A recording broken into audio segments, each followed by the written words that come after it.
Yesterday, Russia and Ukraine met in Istanbul for the first time after Ukraine left the negotiations in Istanbul in 2022 with the force of the West. Beforehand, the European pro-war countries, France, UK, Germany and Poland, made an ultimatum to Russia. If Russia will not accept the ceasefire for 30 days, then they will put more embargoes. After that, Putin made an offer to meet on Thursday, 15th of May, to discuss together with Ukraine about the road to peace. After which, clowns with the names Macron, Starmer, Merz and Tusk decided to postpone their ultimatum to the end of this week, by saying if Russia won't agree on ceasefire on those negotiations, then we will put scary embargoes. That circus didn't end on this, because Zelensky decided to make a real manly statement by saying that he will come on Thursday to talk with Putin. If Putin is not afraid, then he should come. Incredible diplomatic school by Zelensky. Why is nobody else using it in the world?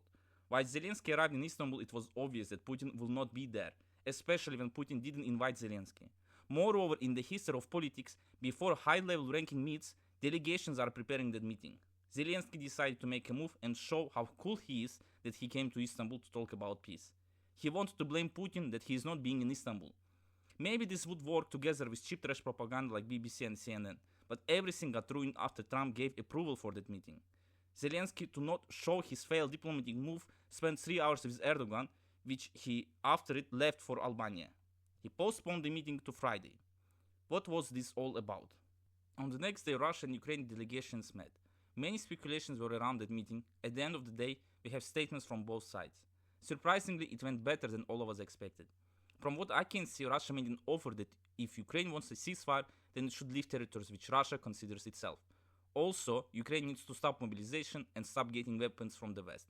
Because we all know that in these 30 days, Ukraine will be able to prepare for the continuation of the war, which Zelensky desperately wants.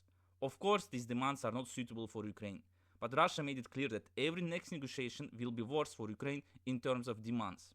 If we compare with the 2022 demands, where Russia was not considering Donbass, Zaporozhye, Kharkiv and Kherson region as a part of Russia, wanted Ukraine to be neutral without any foreign armies in it, new demand is a cold shower for Ukraine.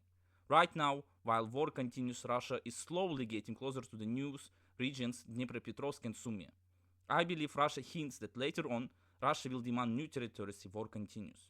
Of course, Ukraine rejects these demands. On the other hand, Ukraine agreed that Russia and Ukraine will meet again, which makes this whole situation interesting because it shows that Ukraine is willing to participate in negotiations where Russia has such demands, instead of rejecting and leaving negotiations right away. European pro-war politicians right away together called Trump. I have never seen a more absurd picture.